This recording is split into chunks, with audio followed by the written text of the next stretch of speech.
Welcome to the Verdin Sports Show. I'm your host, Verdin, joined by my guy, Jason. Look, LSU turned over a new stone, got a W. Vandy came in. We were a little worried. I ain't gonna lie, I was a little worried. Got the job done. They had a pretty balanced approach. We were just looking at the statistics. They had 29 rush attempts, 14 by Josh, 14 by Caden. Seems like it's a pretty good split backfield. Josh Williams, 90 yards, 2 touchdowns. Caden Durham, 58 yards. Shout out Garrett Nussmeyer as well. Out of the 11 games he's played this season, 7 of them he's eclipsed that 300-plus yard passing mark. Now, did he get all the touchdowns? No. But what did he do?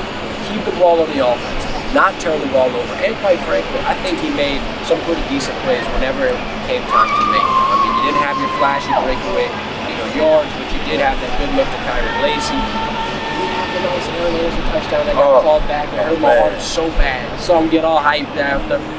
It was just one of those games, though, where quite frankly, I think LSU needed this. You needed to kind of show everybody that you were able to rebuild and kind of not necessarily, look past what happened last week.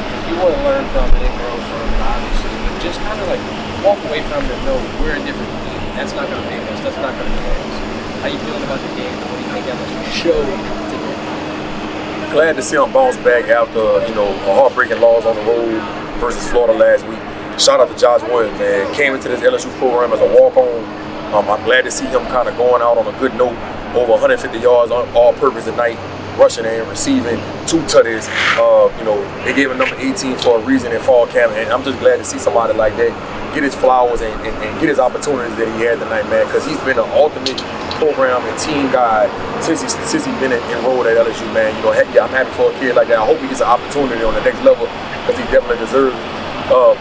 I think one of the key stats in the game, I'm big on third downs. Vandy was 2 for 10 on third downs.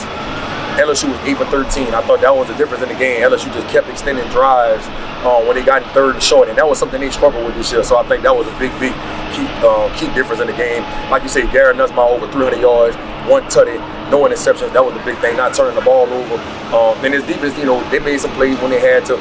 Gave up over 5 yards of carries tonight, so that's kind of concerning, especially going into that Oklahoma game. But you got to be glad with the win. I'm sure Brian Kelly is feeling really good about beating a solid Vandy team who beat an Alabama team this year. And let's look at the stats. We talked about the third down.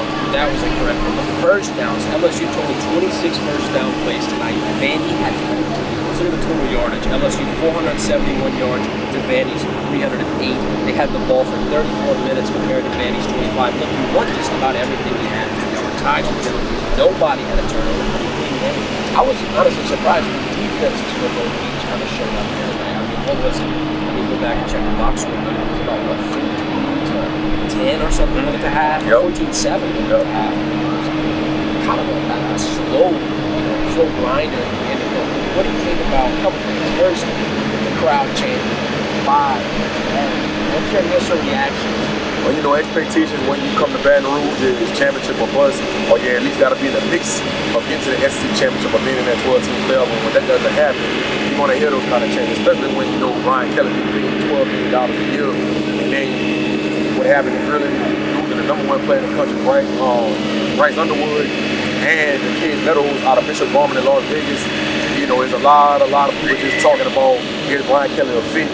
So you're gonna see a lot of emotional fans saying fire Brian Kelly. I think he just gotta finish the season off the right way, start the night with that win, and then you gotta finish off Oklahoma, and that's gonna be a big time game next week, especially what they did Alabama tonight.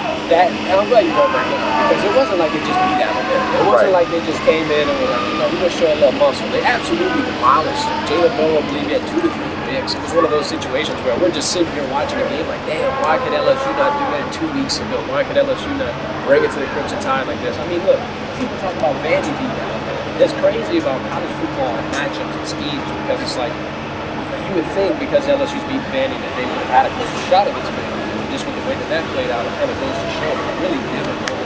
LSU's been in a little interesting predicament, injuries. You're kind of digging deep into your freshman barrel once again, and then like you said, it's starting to get interesting. I think your main focus is Brian Kelly. Obviously, you needed to win like this because you had to stack the momentum. I mean, sure, college football playoffs, your hopes are that, but at the end of the day, losing 4 games in a season is probably one of the reasons why Bryce Underwood went the other way and stayed home. If you can beat Oklahoma this week or next week, excuse me, if you can get Jakeem Stewart a little bit of a sweeter deal, think the fans, you can live with the fire colors. The fans are gonna come around. Yeah. Fans, they change their mind like they change their mind.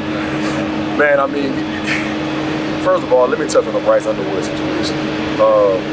It's reported that Michigan gave him, the Barstool people gave him $2.5 million a year. I think LSU reportedly offered him 1.2. That's life-changing money. To stay home and get $2.5 million, and I heard they gave half of the $2.5 million up front. They say by the time it hit the bank, it's supposed to be clearing by the day after Thanksgiving. So the day after Thanksgiving, his family going to be millionaires, man. They were planning on moving their whole family down here. That was a big deal for that kid to move his whole family down here. A little sister, I heard that she was kind of having anxiety about moving from all the way to Michigan to Baton Rouge. And like Bryce Underwood said from a reliable source that, this wasn't my decision. It was a family decision. And I got to respect that, man. And like I say, $2.5 million is life-changing money. You know what I mean? But, life goes on. LSU just got to figure it out. Garrett Nussbaum's coming back. So you're going to have him in that year 2 process like you did with Joe Burrow and Jay Daniels. So you got to feel good about that. I think Ricky Collins is a guy that this team has to make sure they keep in the stable and don't let him hit the transfer portal, because I think Ricky Collins is somebody that could possibly have a good future at LSU once Garrett Nussbaum goes on to the NFL, man. They got to keep DJ Pickett. I'm hearing rumors that Georgia and Florida is trying to flip him. They got to do whatever it takes to not let DJ Pickett leave, man, because I think he has the potential to come in here and get a lot of time as a true freshman. So, fans gonna be fans. They're gonna be emotional, which I get it. Brian Kendall making that kind of money, you gotta expect that. But I think that they gotta stay the course. And I'm gonna tell you something, man. These coaches are really playing for their jobs right now. They coaching for their jobs right now. I think it's gonna be a lot of self-evaluation after the season over. Don't be surprised if some people get axed after the season. So they better make sure their room's showing up. Next week is Oklahoma, and especially in that bowl game. They don't be surprised you see some moves being made in the offseason with some of these coaches on staff. So we're talking about Bryce Underwood and that check clearing after Thanksgiving. I try to shop about nothing sweeter than Underwood fans. Look, and like you were saying, we're talking about the NFL, like, oh, you're making NFL money, but all that's not the money we're talking about with Bryce Underwood and Michigan. He's getting it right here, right now. Look, we can hypothesize and talk about what we could do in that situation, but the fact of the matter is, money had M's on the table. I mean, look, I'm not walking away from it. You're probably not walking away from it. And I've said this before, man. LSU, NIL, and their collective, and TAF, and all these different people, they gotta catch up with the Floridas, the Oregons, the Texas A&Ms of the world. Because at the end of the day, those guys will put a blank check on the table for these athletes. LSU cannot do the same, and until they get on that level, they're gonna always lose the battle when it comes to NIL. Some people are gonna respect the brand of LSU and want to come here because they know what the brand can do for their career. But at the end of the day, a lot of these guys come from poverty, and they haven't seen. Some of these people have never seen over $40,000 in a year, let alone 1.5. And so when you live with those kind of family, man, you gotta make sure that you be able to match what some of these schools are doing. I think if LSU can catch up with that, and along with the brand and what they do in all sports, and then being in Louisiana and the South and the culture, I think they'll be all right. I agree. I mean, that's a big topic, baby. Everybody's been wondering, how can LSU keep up, or how can Louisiana keep up? Let them know what you got coming out here soon in a week. Man, everybody that's watching, man, Blue Chippers, Next Man Up. It's a documentary movie coming out with myself. I'm an executive producer, Jordan Osimo. We got 4 main characters: Jalen Lucas, who was at Florida State; Jacoby Matthews, who was a 5-star at Texas A&M. He recently transferred and he's looking for a school right now. Quincy Wiggins, who was a former LSU 5-star, but now he's at Colorado. And LaTerrence Welch, who was at LSU, he was a 4-star, and now he's at Arizona State doing big things. Basically, the documentary movie is basically talking about NIL, transfer portal, and how the recruiting process goes. I think a lot of people are going to be able to get a really good look into what goes into that process and really be educated, not only educated, but entertained and informed about a lot of different things that people might not know. Apple TV, right?